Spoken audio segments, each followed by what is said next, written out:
Hi guys, welcome to the new channel. My old YouTube channel got deleted, so thanks YouTube. We're starting off from scratch, and so for my first video we chose Five Nights at Freddy's 2. Me and my cousin and my brother went and saw it, and these are our thoughts on it. We're going to do a spoiler-free section, and then we're going to jump into the spoiler-filled section. Freddy Fazbear's Pizza. Definitely not the Freddy's I remember.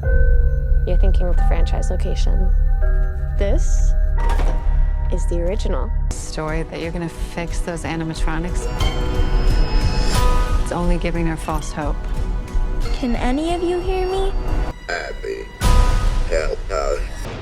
Come find us. They're out there, Mike. Where? Everywhere. Or are you gonna want to? I'm not done with you. There's no way that'll work.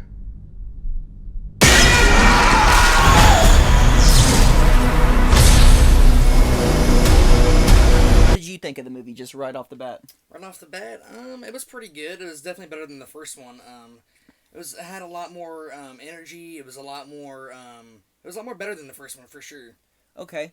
The movie takes place basically 2 years after the first one ended, after Abby and Mike defeated the animatronics and the guy in the yellow rabbit suit, aka William Afton, got spring locked, and basically the place got abandoned and wrecked. Abby finds a object in the old location that basically summons her to a new location, but it turns out this new location has more secrets than they can possibly imagine, and so from there are new animatronics, new craziness, and new everything, and so that's basically the plot without giving you any spoilers. And so what did you think about the movie? Like, 1 out of 10, what would you give it right off the bat? Like an 8, and it was pretty good. Okay, what were the things that you just didn't like about it, like, without getting into spoilers? I don't know. It was good. I don't really have any nitpicks with it at all. My general thoughts on the movie is basically, I wanted this movie to be better than the first one, and I definitely got that. The critics are hating this movie right now. Right now, I think it sits at a 12%, while the audience score is like an 80 or 89, something like that. So, it's the same thing with the first movie. The audience loved this movie, and the critics fucking hate this movie. So, if you're one of those people that loves Five Nights at Freddy's and is really big into the lore, you're going to get really big into this movie, which I am a pretty casual fan. I like the lore and I love everything about it pretty much, so I got all the references and everything that they were going for. But I can see the general audience being like super confused when they watch this movie, because I can tell a lot of our audience members were Five Nights at Freddy's fans, for good and for bad. There was somebody sitting beside my cousin, apparently explaining the lore half the time. You wanna talk about that? Yeah, he was talking the whole entire time, kind of just you kind of interrupted it, and he was kind of annoying. He kept saying stuff, and he kind of spoiled it in a way, because he kept talking about it and explaining it to his friends next to him and stuff like that, and he kind of ruined it for me a little bit. Also, if you're really excited to see this movie and you're really big into wanting to get all the story and the lore and the details, maybe wait a week to go see it, because we saw it with a really disrespectful crowd. It was a really fun experience and a really fun time seeing it. I'm not complaining too much about it. We got to see Freddy, Bonnie, Chica, and Foxy. We even got to take pictures of it. I'll show a picture of it right here. But the theater crowd we saw it with is definitely the brain rot community. Like, half of the time, the kids were just sitting there screaming at the screen, making funny jokes. Half of the audience thought they were comedians, and I was just sitting there like, shut up. I really couldn't get the full grasp of this movie, so we went and saw it again today, and we went and saw it again at a local theater where it wasn't super packed, and we can actually enjoy the movie. So, did you like it better on the second time around? Yes, it was a lot more quieter. No one was, like, screaming out. People were like, oh, yeah, that's cool, but, other than that, it was awesome. Yes, so, like, know your crowd going in. If you live in a big community, if you live in like a big community like San Antonio or Houston, anything like that, I would maybe wait a week or two to go see it, because people are just, it's another Minecraft situation where if you want to be a respectful movie crowd person, this is not the movie to go see that with. Yeah, it was very distracting. But the actual movie itself, I thought it was fairly decent. For a Five Nights at Freddy's fan, I really dug a lot of the lore aspect details in it. There was a lot of deep cuts, and there was a lot of future Easter eggs to be set up if they were to make that potential movie. So, what did you think of the Easter eggs and all the lore and all that? Easter eggs were awesome because you could tell that there's gonna be another movie. The Easter eggs are so cool to see because the lore is crazy. The lore, especially with like Scott Cawthon told the. I remember Scott Cawthon saying something that he wanted to make this one more fan oriented and put more lore and everything in the games, like more Easter eggs and everything like that for to appeal more to the fan base. And so I can see the general person not giving a crap about FNAF watching this movie, and then a random animatronic or a random Easter egg pops up and they're just going to be like, huh? What the hell is that? When a certain character would come on screen, you know it was supposed to be important because the Five Nights at Freddy's fans in the back were like, oh my god, oh! But like the normies or the non-believers in Five Nights at Freddy's, they definitely knew it was supposed to be important because of the other audience members. So it's one of those movies, if you're a big fan of the IP, you're going to get a lot out of this movie. But as a general story, I think it could use a little bit of work. Just like with the first movie, I think this movie is perfect for the fans, but horrible for the critics. Like, I am a big movie lover.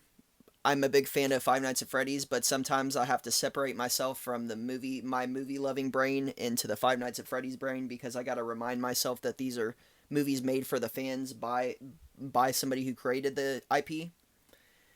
So it wasn't going to be everything that I wanted it to be. I imagine a FNAF movie as being rated R and like more gritty and more gory and almost more brutal in a certain sense, but the lore gets really disgusting and really heavy in a certain sense. So I'm looking for a more heavy, like, Five Nights at Freddy's movie if there ever exists one. So hopefully when the third one inevitably does get made, I want them to go even harder with the rating. Hopefully we can get an R rating with this one. If not, make it PG-13 in theaters and then release an unrated cut at home for our home release. But I think this one was definitely more sinister, creepier, gorier for the PG-13 rating. What did you think of the kills and overall, like, the ramped up atmosphere of it? It was way better than the first one. They added a lot more blood. Definitely loved that. That was awesome. But as far as the characters in the story progression and everything else, Scott Cawthon, you could use a little bit of work. They should have did a draft over in this movie. I definitely, it definitely wasn't the worst thing ever. Like, the critics right now are giving it a 12%. I definitely feel like there's a couple corny lines in it that could have been rewritten over, but honestly, it fit the tone of the movie and it was a very fun vibe. So I honestly wasn't too bothered by it. But other than that, it was definitely better than the first one. It had more going on. My 3 complaints with the movie were not enough Matthew Lillard, not enough Ski Ulrich, and the way it ended really pissed me off because it sets up for the third movie, but in a way where it leaves you on a big cliffhanger, and it was really annoying in my opinion. But my cousin and my brother really didn't care about the cliffhanger ending. What do you think about it? I thought it was pretty cool. It's setting us up for the third movie for sure. It felt very incomplete to me. It felt like there was supposed to be like 20-30 minutes added onto the movie, but it was just taken out. But for my spoiler-free thoughts, I'm going to be giving this movie a flat 7 out of 10. What are you going to be giving this one? I'll give it an 8 out of 10 for me. Okay. Give it an 8 out of 10. So those are our spoiler-free thoughts. We're going to move into the spoiler section in 3, 2, 1. What did you think about the ending with just the 1982 setting and then the rabbit, the yellow rabbit, everything in between? I really loved that. It was cool for me to see that because I just got into the lore a couple months ago. You got me into it, and seeing that was awesome. Like, I showed him the 3-hour video of the Matt Pat explaining, like, everything, like, down to, like, the Fredbear Family Diner back from 1932 all the way to, like, Sister Location and everything in between. And I really love seeing how they explain the lore on screen. They're simplifying it, but in a way they're making it more streamlined for the general audience. I really like seeing Charlotte, like, waiting for the puppet, and then you see William Afton trying to kidnap a child in the back. It happens sometimes. We see William Afton trying to lure a child into the back room. Seeing the yellow rabbit and the suit all fresh and clean was a very awesome thing to see. I was a little surprised to see it taking place in 1982. a little curious to see how they were going to do the Bite of 87, but I guess they're not doing it in this universe. And if they are, they're saving it for the next movie and the next flashback. So after that, we get led into Vanessa waking up and having a recurring nightmare about her father torturing her and basically living in that house, and just the repercussions from that. We get a little scenes with Matthew Lillard. And I just got to say, Matthew Lillard's performance, he's giving it 110%, but the lines he's given in the scene, like, was extremely silly in my opinion. What did you think about this scene? Just like, I mean, I thought they were good. He looked good in this movie for sure. It was cool seeing the Yellow Rabbit come back for sure. Seeing him in more scenes. but that leads us into Mike and Abby's normal day-to-day life.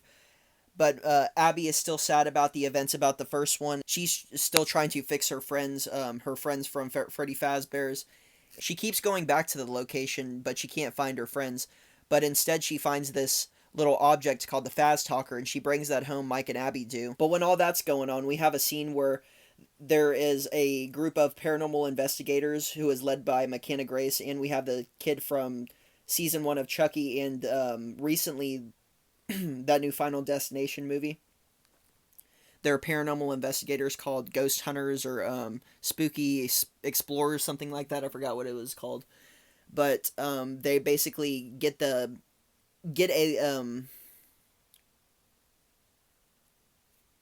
they get a mark on this new location, what they think is the old Freddy Fazbear's, but basically it is the new Freddy Fazbear's, but it's the old one. It's very confusing, but if you know the lore of the video games, you know that this is the original location, the one that came out first. And it's the only one with the marionette puppet and the river ride. On the subject of the puppet, I don't think we mentioned that the Yellow Rabbit, aka William Afton, was luring that kid into the back, but Charlotte, the one with the stripes on her arms, caught the act happening, and she went to the back to save the kid. But while all that was happening, William caught her in the act and was walking down the hallway in a very creepy, suspenseful scene. I like the way it was shot in the dark hallway, and it was in slow motion. And it shows her ripping open the curtain and stumbling out with the boy in her hands, and she drops to her knees, and lo and behold, she has 3 stab wounds into her back.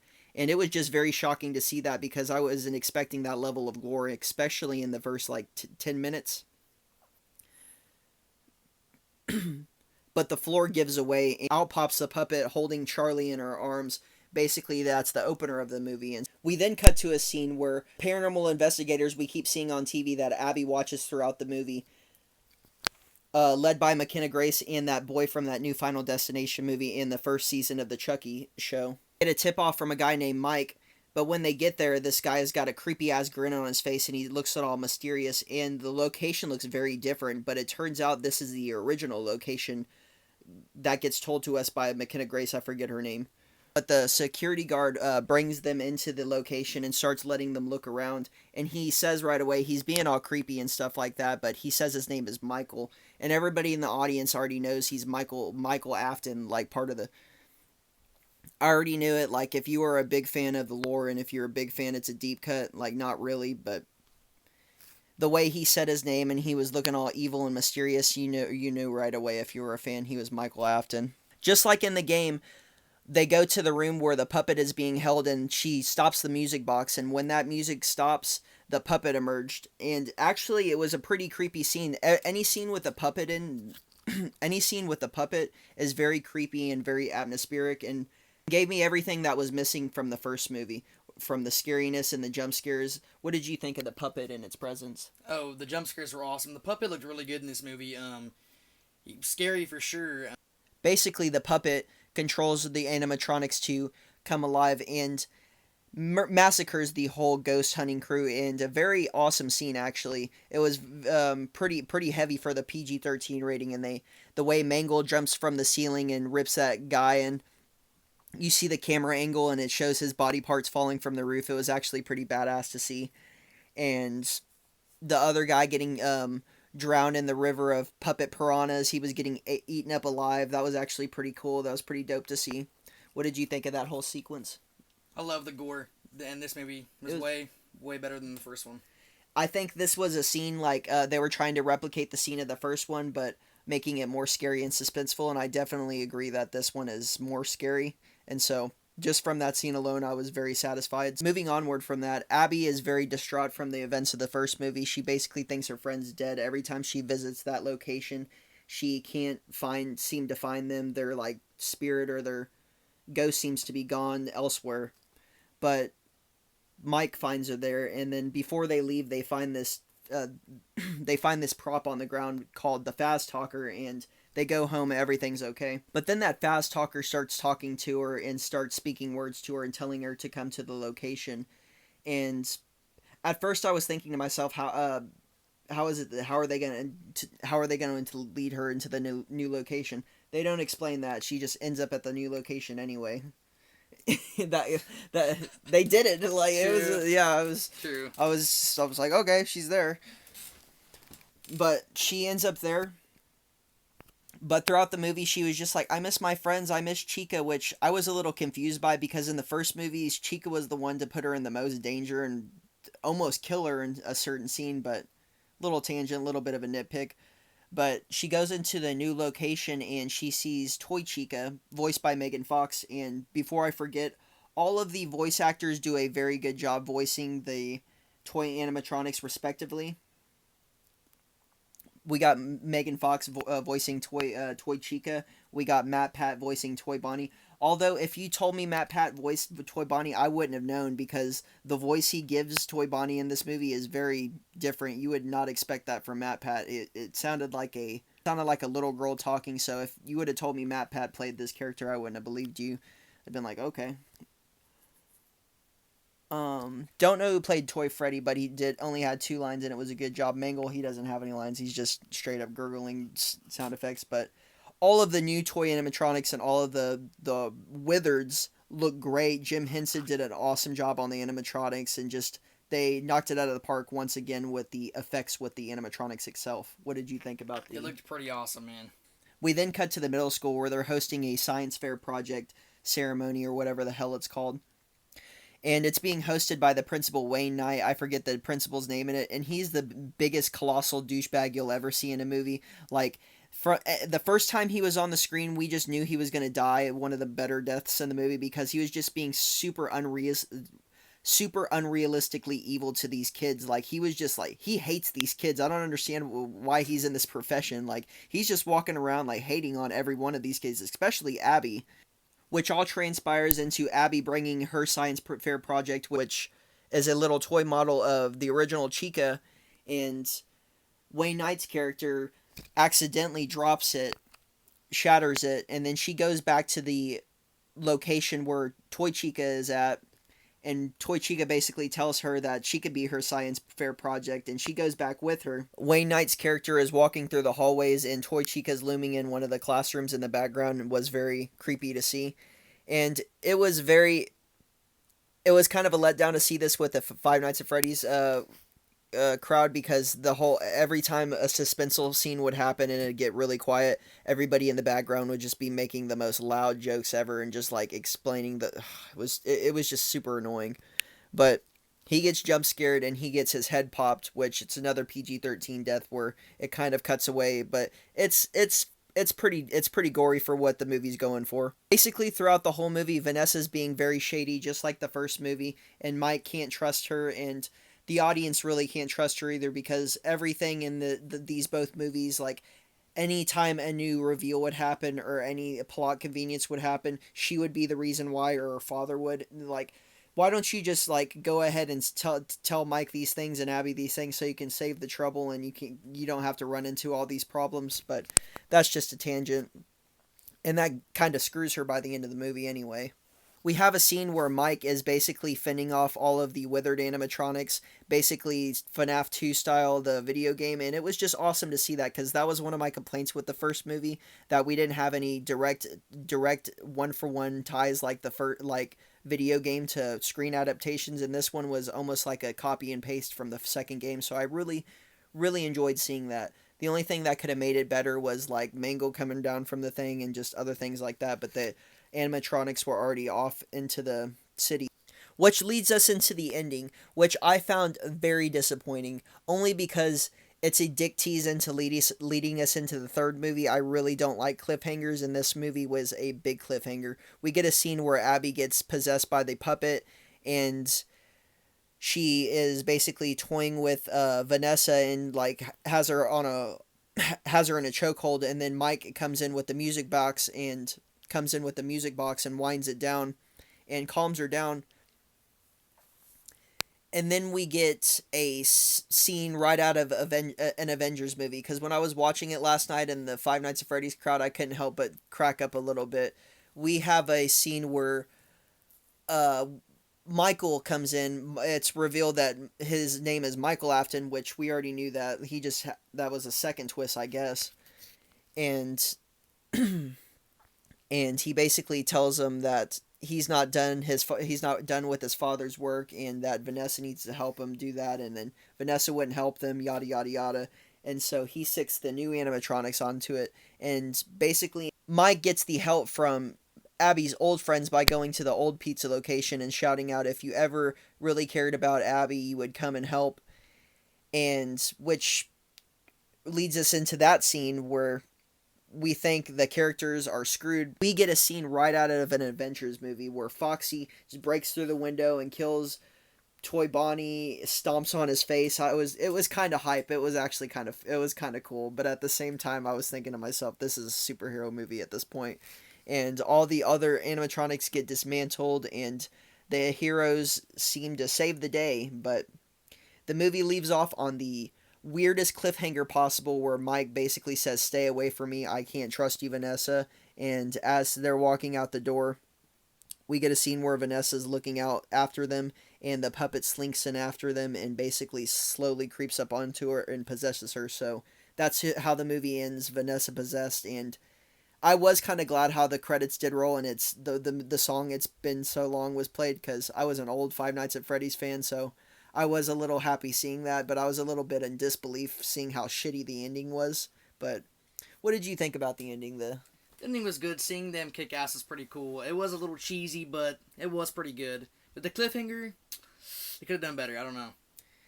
It's because they know that they're gonna make enough money to get that third movie, and I really, really, really want them to take another look at another draft of their writing, because one of the biggest complaints about this movie wasn't the animatronics, wasn't the atmosphere. They did an amazing job with like everything, the sets, the characters, and everything, but the writing could definitely use some work.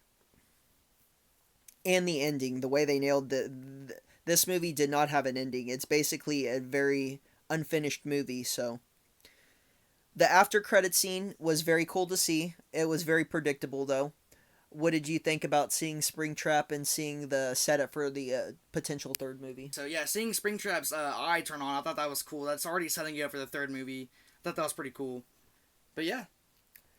And we get a little voice memo at the end with Skeeter Ulrich's character Henry from the video games, basically saying that he was a former employee of William Afton's, and he was his helper, and he helped him do the animatronics and stuff like that. And you hear in the background he has like some danger lurking, and he might be inevitably killed in the third movie. So I like this movie. As a Five Nights at Freddy's fan, I would give it an 8 out of 10. As a movie fan, as a movie lover, I'm going to be giving this movie a flat 5 out of 10.